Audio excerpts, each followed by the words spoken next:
All right, next up, the Fed is more worried about Trump tariffs than interest rates or the money supply, and they're just panicking over the Trump tariffs. So we got to talk about it. Today was Fed Day. They didn't do anything on the interest rate front, but we're going to have Dan Clifton, partner and head of policy research at Strategas Securities, John Carney, Breitbart Finance and Economics editor and co-author of the daily Breitbart Business Digest. Gentlemen, thank you. You know, Dan Clifton, reading your report today, hearkening back to 2018, the Fed may make the exact same mistakes. They're going to, and by the way, this is the Federal Reserve Board in Washington where the staff and whoever governors, what was the number? 90% or over 80% donated money to Democrats. So I just want to remind people of that. Now, your point is, and I think John's going to agree, but your point is the Fed is crazy about tariffs. The economists at the Fed are going to say it's inflationary, just like they did in 2018 and 2019, and they might raise rates and really damage the Trump boom. What do you make of this, Dan Clifton? Yeah, so let me just, as you know better than anybody because you were in the White House at that time, we did a massive pro-growth tax cut at the end of 2017. We did small tariffs on China, maybe about $50 billion of tariffs on China over the course of 2018. And the Fed just got really worried that this was inflationary, that the higher growth from the tax cut and the tariffs. And so they made a decision to keep rates high and elevated throughout all of 2018, Larry.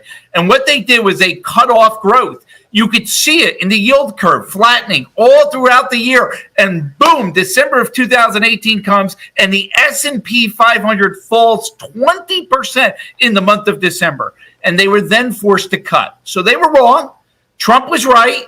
And that's okay. People make mistakes. I don't get everything right.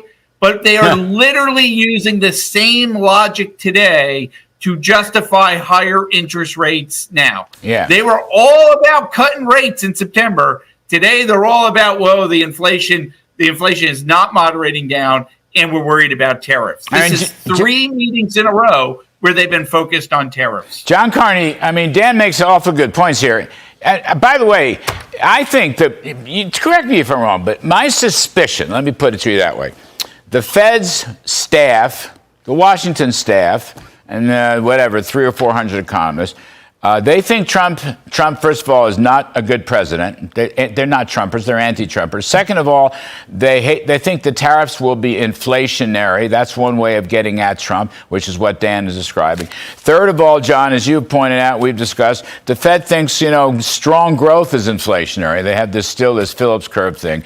So on all three counts, and that's what's so worrisome. And you have the Fed spokesperson, the Wall Street Journal reporter, Nick Timiraos. He's writing columns about the Fed's fear of tariffs, right? Timiraos is always a leading indicator. You look at his stories, he never seems to mention any conservatives or Republicans, just the liberals, anti-Trumpers. Anyway, what do you make of this, John?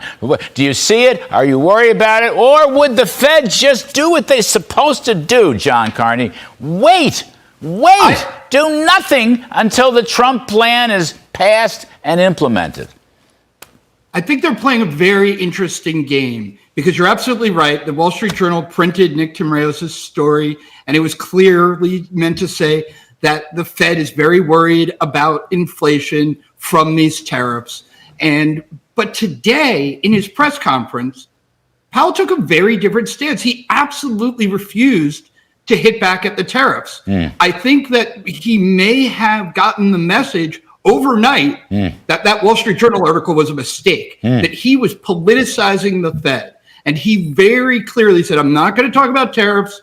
They asked him, will you talk about DEI then? No, we wouldn't talk about that. Will you talk about deporting people? No, I won't talk about that. I think he actually got a little religion overnight, and he's trying to get back into the Fed's lane, which is where he should be, controlling inflation, not, talking about what the proper trade policy of the United States. But the thing that's so amazing, look, I don't believe this tariff, whatever Jay Powell may or may not have said today, I don't think the tariff fear is over. I think that you've got a lot of economists in the board whispering in his ear.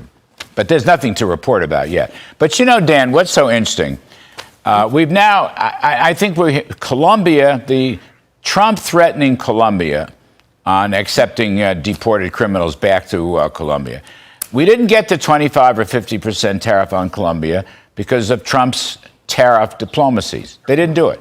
And I think, judging from what Howard Lutnick said today in his confirmation hearings for Commerce Secretary, and what the press room said, what the press secretary said yesterday, it sounds like Canada and Mexico are helping us sufficiently, the U.S. government, on the border, so we won't get those 25% tariffs either. I mean, in other words, it's so interesting.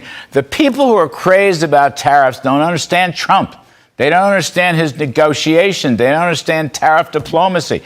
Because he's so good at it, we don't get the kind of tariff hikes that everyone's, talking about. Well, Larry, I think you're absolutely right. And what I would say is that the threat of tariffs are not real if people just think that it's a threat. I think President Trump will use those tariffs if he's not getting what he wants, whether that's in Mexico or China or wherever it's going to be. The key issue here is that what is the plan? We may do tariffs and we may do a 15% corporate domestic rate cut at the same time. You don't know that. And does that change your equation overall? The Fed should not be in this business of trying to do that. And what they're doing is they're taking all the bad, what they see the bad, a tighter immigration and the tariffs, and they're not looking at the good, the construction of the LNG export terminals and the energy renaissance that's coming and the pro-growth tax cuts. And if you're only focused on the bad, you're going to get monetary policy wrong and you're going to make a great policy error. And that's the lesson from 2018. And unfortunately, much of the news flow from the Fed since the election has been following that path. And so their rhetoric may have changed. I think that's a good thing. But actions are going to speak louder than words. John Carney, I got 20 seconds. I would take a 15% tariff and then put the 15% tariff proceeds into a 15% tax rate on businesses, and might even put it a 15% capital gains tax in there too. What do you think? 15, 15, 15. Larry, we could do an even bigger tax cut than that. The corporate, if we had tariffs in place that were generating revenues, we could almost eliminate the corporate tax altogether. Can you imagine how great that would be for American businesses? That is hot stuff. If we brought that down. So 15% might be a good starting place, but let's go lower. Let's aim for the best, get that tax rate as far down as we can. Trump loves McKinley. He loves going. He loves bringing up. I got to jump. When we were generating real revenue. Thanks to both of you. Really, thank you, John Carney, Dan Clifton. You're both terrific. Thanks.